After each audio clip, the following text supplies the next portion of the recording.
최근에 제가 뉴스를 봤습니다. 혹시 같은 뉴스를 보신 분 계신가요? 한 가족이 차량을 몰고 바다에 돌진했습니다. 처음에는 운전 미숙인가 이런 생각했습니다. 근데 알고 보니까 운전 미숙이 아니라 한 가장이 경제적 빚을 갚을 능력이 없어서 그만 아내 옆에 태우고 두 아들을 뒷좌석에 태우고 바다를 향해 돌진해버린 겁니다. 그걸 보면서 참 많은 생각을 하게 됐습니다. 이 말씀을 준비하면서 빚이 얼마인지는 모르겠지만 남의 가정사니까 아직 잘 알려지지 않아서 모르겠습니다만 생명보다 더 귀한 게 있을까? 자기만 죽는 게 아니라 자기는 살고 아내와 두 아들만 또 죽었어요. 가족을 그냥 죽이려고 했는 이 가장이 얼마나 고독하고 얼마나 힘들고 얼마나 압박이 심했으면 괴로웠으면 그렇게 했을까 하는 생각을 하게 됐습니다. 그런데 알고 보니까 이 가장이 처음에는 5월 초에 이 일을 하려고 했다고 그럽니다. 그런데 그 모의고사가 있으니까 고삼 아들이 담임 선생님이 가정학습은 안 된다. 모의고사 치고 난 다음에 가도록 해라. 그래서 그 말을 듣고는 연기를 했습니다. 그러면 그때 이 아빠가 내가 이렇게 해서 안 되겠구나. 아이를 위해서라도 빠르게 살아야지. 힘들도 이겨야지. 이렇게 했으면 좋았을 텐데 끝내 이 아버지의 마음속에는 이 마음이 떠나가지 아니했고 끝내 이 비극적인 결말을 맞고 말았습니다. 제가 이 생각을 해봤을 때 그때 옆에 누군가 한 사람이 있었으면 마음을 나눌 수 있는 한 사람만 있었으면 이 사람이 이렇게 됐을까? 야, 이 사람아 정신 차리라. 돈이 얼마나 중요한지는 모르겠지만 가족보다 중요하지 않잖아. 마음을 열고 진정으로 대화할 수 있는 한 사람만 있었다면 이 사람만이 비극적인 이 결말을 막을 수 있었을 텐데 너무 아쉬운 거예요. 그러다가 제가 갑자기 이런 생각이 들었습니다. 이와 같지는 않는지 모르지만 이와 비슷한 고통을 겪고 있는 너 교회 안에 성도가 있다면 너는 어떻게 가르칠 거야? 갑자기 이 마음이 푹 들었어요. 그런 고통과 아픔에 시달리고 있는 교회 안에 양들이 있다면 너는 어떻게 목회할래? 이런 외로움과 고독과 아픔에 쌓여서 말 못할 아픔에 신음하고 있는 사람이 있다면 너는 그들을 어떻게 인도할 것이야? 그 마음이 제게 강하게 왔습니다. 그래서 이게 남의 일이 아니구나. 그냥 안타깝다. 어쩌다 저래 됐냐. 이렇게만 생각하는 것이 아니구나. 혹시 이 자리에 계신 분 중에 지금 말 못할 사정으로 외로운 분이 계십니까? 그렇게 고통하고 괴로워하는 분이 계신가요? 나는 혼자가. 끝내 비극적 선택하는 사람들의 공통점이 하나 있습니다. 뭐냐면 나는 혼자라는 거예요. 아무도 내 아픔, 내 괴로움을 알지 못하고 아무도 나를 이해해 주지 못하고 아내도 마찬가지, 남편도 마찬가지, 자식도 마찬가지. 아무도 내 외로움과 내 아픔을 헤아리지 못한다. 그래서 끝내 나는 그래서 극단적인 선택을 많이 합니다. 나는 가치가 없고 나는 이 고통에서 헤어날 방법이 없어. 너무 안타까운 거예요. 그래서 오늘 이 말씀이 그냥 하는 말씀이 아닙니다. 망망대해 막막한 인생의 바닥에 나올라 떨어질 것 같은 그런 고독과 외로움과 아픔을 느끼신다면 오늘 이 말씀은 우리를 치유하고 회복시키는 능력의 말씀인 줄 믿으시기를 바랍니다. 이 말씀이 오늘 우리 안에서 우리를 회복시키고 우리를 살아 움직이게 하고 변화시키는 능력의 역사가 함께 하시기를 주님의 이름으로 축복합니다. 우리 이제 오늘 본문 요한복음 14장 16절을 먼저 같이 읽도록 하겠습니다. 내가 아버지께 구하겠으니 그가 또 다른 보혜사를 너희에게 주사 영원토록 너희와 함께 있게 하리니. 아멘.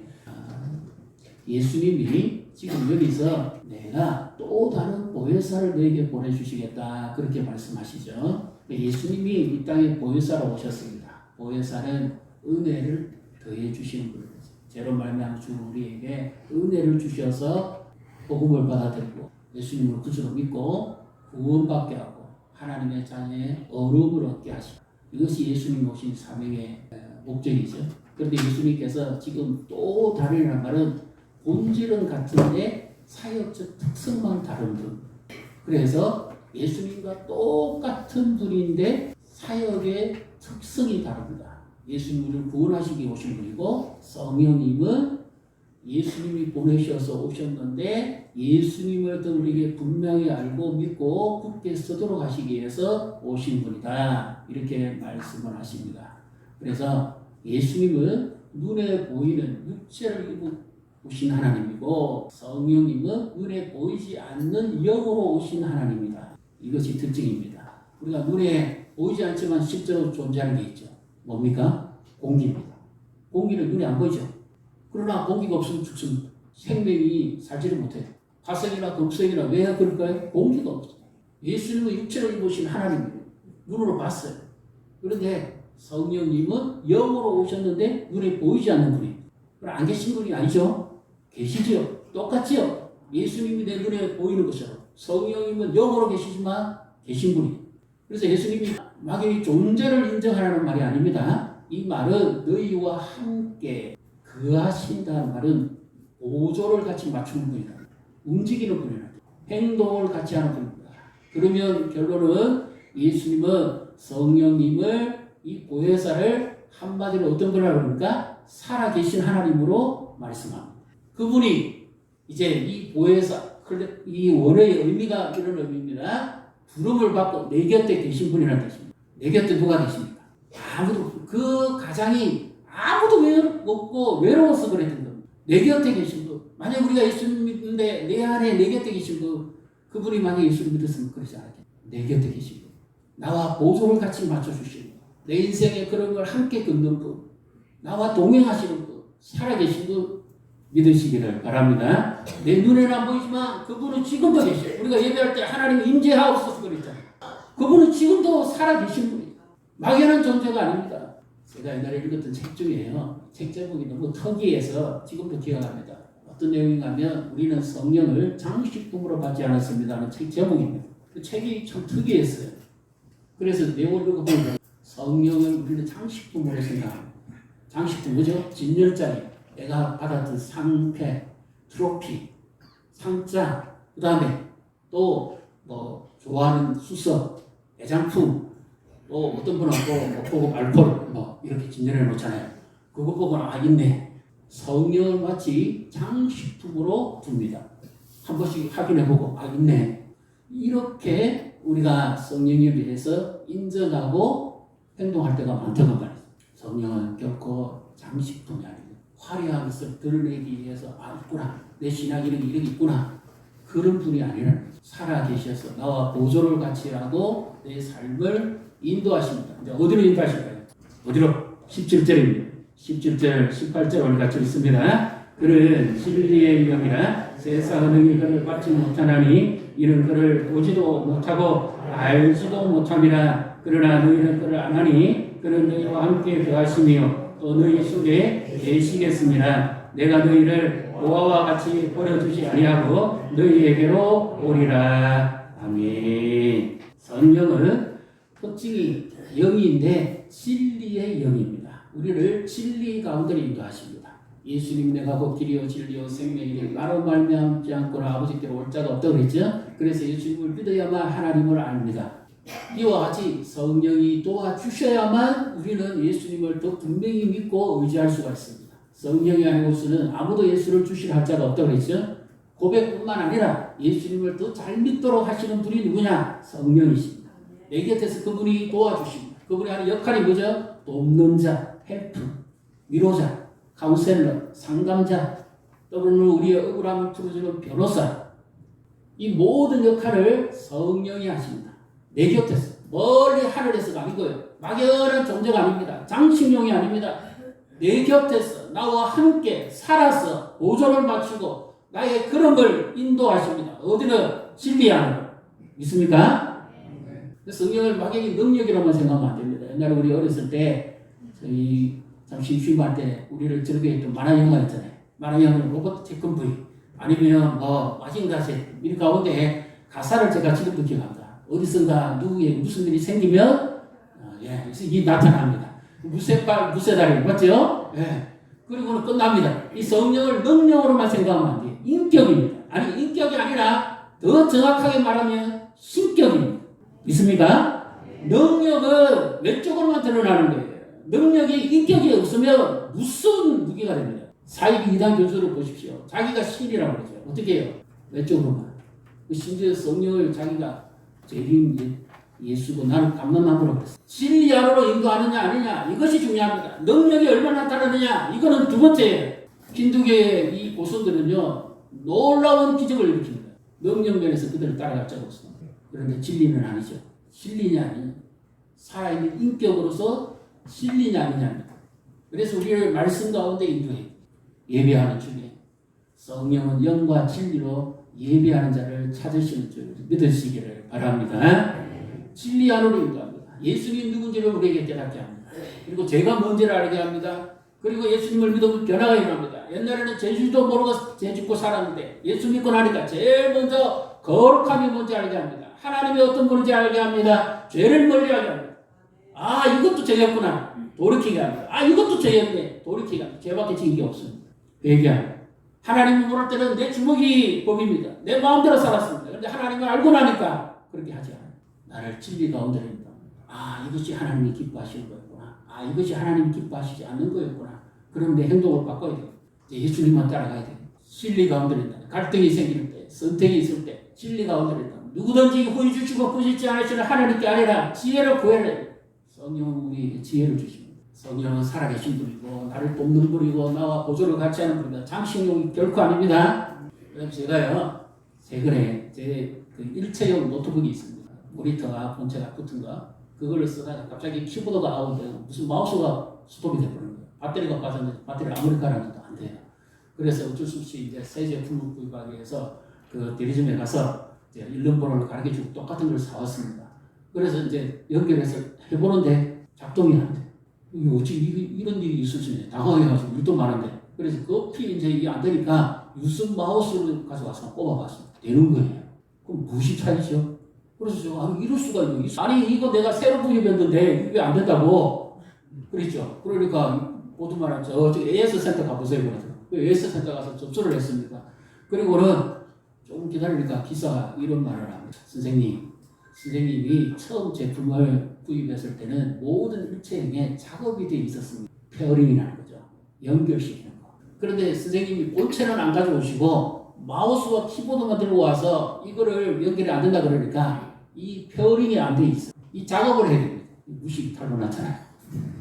성령이 아무리 계신다 한들 장식용으로 두는 정도가 아니라 나와 직접적으로 연결을 안 시키면 아무런 효력을 우리가 얻을 수 없습니다. 페어링을 시켜주신 분이 성령입니다. 진리 안으로 말씀 안으로 나와의 삶을 연결시켜 주시는 거예요. 예배 속에서 하나님이 말씀 속에서 성령으로 내 삶에 연결을 시켜줘야 됩니다. 이 예배 속에서 내가 사느냐 죽느냐가 결정나는 거예요. 하나님의 말씀이 내 귀에 들어오고 내 영혼에 들어와야 돼요. 그래서 내가 영혼이 내 생각이 말씀 안에서 지배를 받고 내 생각이 바뀌어야 되는 거예요. 이게 성령의 역사고 성령의 인도하심입니다. 그래서 하나님 앞에 내 마음이 상한 마음이 찢긴 내 마음이 치료받고 위로받는 거야. 아 나는 내 혼자인 줄 알았더니 내 혼자가 결코 아니었구나. 주님이 나와 함께 계셨구나. 그런데도 내가 몰랐구나. 주님을 너무 장식용으로 두었구나. 회개하고 돌이켜야 됩니다. 그리고 그분을 더 의지해야 됩니다. 사랑하는 사람은 대화를 많이 합니다. 교제를 많이 합니다. 서로 만나서 뭐 특별한 건 없는데도 이런 이야기 저런 이야기 다 합니다. 먹고 마시고 돌아가서 또 폰으로 또 합니다. 그렇죠? 대화가 끊긴 집안은 어떻습니까? 냉랭합니다. 아무런 대화가 없습니다. 요즘 식당이라도 음식 나올 때까지 스마트폰만 봅니다. 내 사람이 아주면 전부 엄마, 아빠, 아이들까지 전부 스마트폰 쳐다보고 앉아있어요. 음식 나올 때까지 지루하거든요. 대화가 없어요. 그래서 집에 가서도 밥 먹는데 예전에는 애야 밥 차려놨다 밥 먹어라 엄마가 출신이 했는데 요즘은 그래 안 해요. 집에 앉아 있어도 밥 차려놨다 밥 먹어라. 문자를 보내요. 카톡을 보내요. 네 사람 식구가 살아도 엄마 방, 아빠 방, 아이들 방 제각기 음식 들고 따로 갑니다. 막 같이 만나서 모이는 적이 없어요. 밥 먹는 게 없습니다. 뭐가 없지요? 대화가 없습니다. 단절되는 대화. 가정이 냉랭합니다. 우리의 신앙생활도 마찬가지입니다. 성령님을 나와 연결 안 시키고 가만히 두는 겁니다. 그러면 내게 아무 일이 안 일어나요. 하나님의 말씀에 성경에 내가 대화를 하지 아니하면 질문을 걸지 아니하면 하나님은 내게 아무 말씀을 하시지 않습니다. 내가 이 성경 속에서 의문을 가지고 물어야 됩니다. 하나님 이렇게 하는데 나를 어떻게 해야 될까요? 이 말씀과 나랑 무슨 상관이 있습니까? 나를 인도해 주시고 내 길을 지도해 달라고 하나님께 물어야 됩니다. 그때 성령이 내 안에서 말씀하십니다. 내 영혼에 말씀하십니다. 내 삶에 말씀하십니다. 내 길을 인도하십니다. 제가 어느 날 길 가다가 행남포도에서요. 젊은 여인인데 혼자 말을 주구주구 하고 가더라고요. 그래서 어쩌다가 저런 고통을 당했나 참 너무 안타깝다 이러면서 지나갔어요. 제가 본 거는요. 뭐냐면 옛날에 우리는 이어폰 그러면 유선 이어폰 그 마이마이 해가지고 영어 해야 들을 때 썼잖아요. 그죠? 그 다음에 최근에는 블루투스 귀에 노출돼가지고 보이는 블루투스 무슨 이어폰이 있잖아요. 그 정도만 생각했습니다. 그런데 알고 보니 그게 아니었어요. 그 여인은 최첨단 장비를 끼고 보고 있었던 거예요. 눈에 보이지 않았던 거예요. 뭡니까? 에어팟이었습니다. 그것을 끼고 친구하고 둘이서 이야기하고 있었던 거예요. 근데 제가 보기에는 혼자 주글주글 하니까 지금 마음이 상처가 너무 커서 조금 옛날에 그 귀에 꼭 꽂고 다니는 그런 생겼잖아요. 그처럼 어쩌다 세례되었나 그런 생각했어요. 대화가 없으면 내 말은 거예요. 성령님께 내가 대화를 시도해야 됩니다. 그래야 됩니다. 물어야 됩니다. 왜 점쟁이한테 찾아가죠? 묻기 위해서 가는 거예요. 그거는 인격입니다. 능력으로만 존재하는 분이 아니에요. 우리를 진리 안으로 인도해요. 그분을 자꾸 구할 때 그분을 응답하십니다. 예수님이 우리에게 얼마나 좋은 거 주시려고 하십니까? 마태복음 7장에 구하라 찾으라 두드리라 그리하면 구하는 자마다 얻을 것이고 찾으니 찾을 두드리 이하로 줄 것이다. 그러면서 너희가 악할지라도 너희 자녀에게 좋은 거 줄 줄 알거든. 하물며 하늘에 계신 너희 아버지께서 그 구하는 자에게 좋은 거 주시지 않겠느냐 그랬죠. 누가복음 11장에는 어떻게 말씀합니까? 똑같은 말씀입니다. 너희가 악할지라도 자녀에게 좋은 거 줄 줄 아는데 하물며 하늘에 계신 너희 아버지께서 그 구하는 자에게 뭘요? 성령을 선물로 주시지 않겠느냐 이 말씀을 하십니다. 그러니까 악한 자는 세상의 악한 자입니다. 그냥 범죄인이 아니고 하나님 말씀을 대적하고 복음을 거부하고 예수님을 배척한 그 무리들을 말합니다. 그들이라 할지라도 아버지를 아신다 그 말입니다. 그들에게 성령을 그들이 구하기만 하면 주실 수 있는 분이라는 거예요. 하물며 하나님의 자녀 우리에게 가장 좋은 거 주시지 않겠느냐.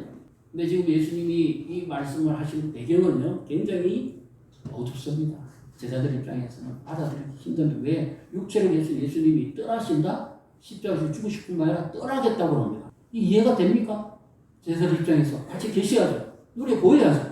예를 들면 이와 같은 겁니다. 어린아이를 낳아 키우다가 어린이집에 첫날 보냅니다. 이 아이가 순순히 따라갈까요? 경험 있으시죠? 낯선 아줌마한테 품에 안겨가지고 전혀 보도 못하는 자기 아빠도 아닌 이상한 차를 타고 가야 되는데 엄마가 날 버리는 것 같다고 생각하지 않을까요? 그리고 잘 갔다 와 빠이빠이. 이 입장에서는 천지가 개벽합니다. 전쟁이 벌어집니다.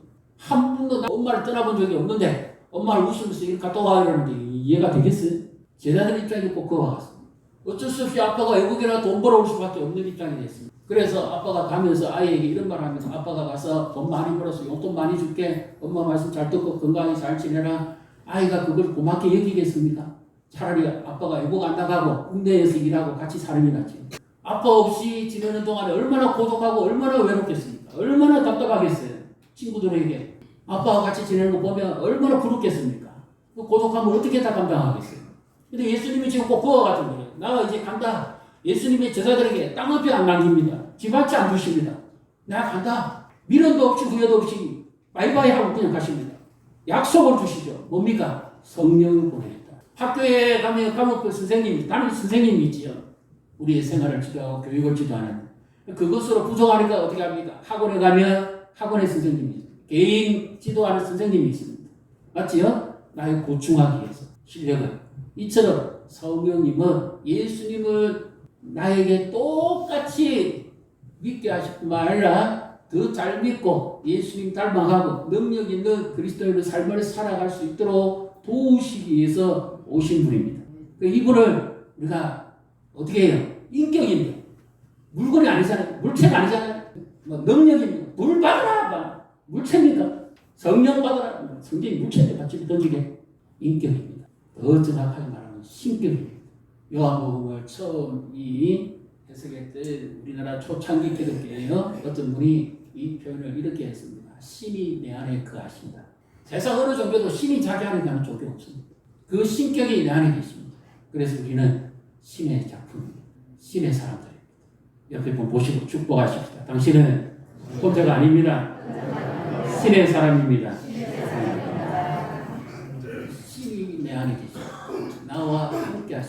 보조를 맞춥니다. 내 삶에 동행하십니다. 움직입니다.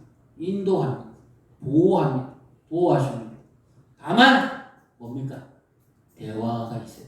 교제가 있어요. 내가 아무 말 안 하면 그분은 내게 아무 말씀하시지 않습니다. 내가 그분께 시간을 정해놓고 마음을 열고 나아가면 그분은 내게 말씀하십니다. 진리 안에서 우리의 신앙생활이 마치 장식용으로만 있지 않습니까? 아, 있네.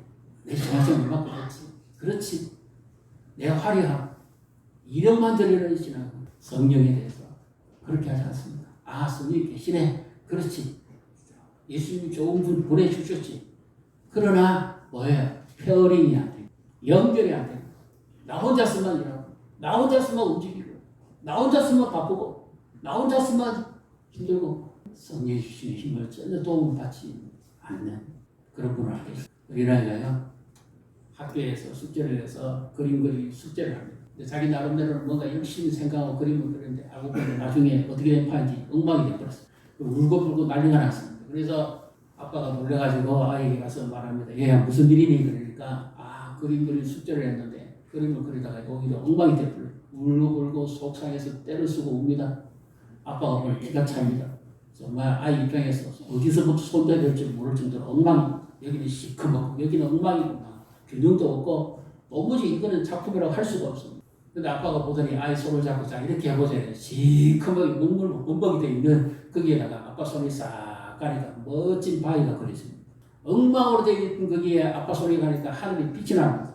엉망진창으로 균형도 없이 완전히 막 낙선을 비슷하게 된 그 그림 속에서 멋진 작품이 나옵니다.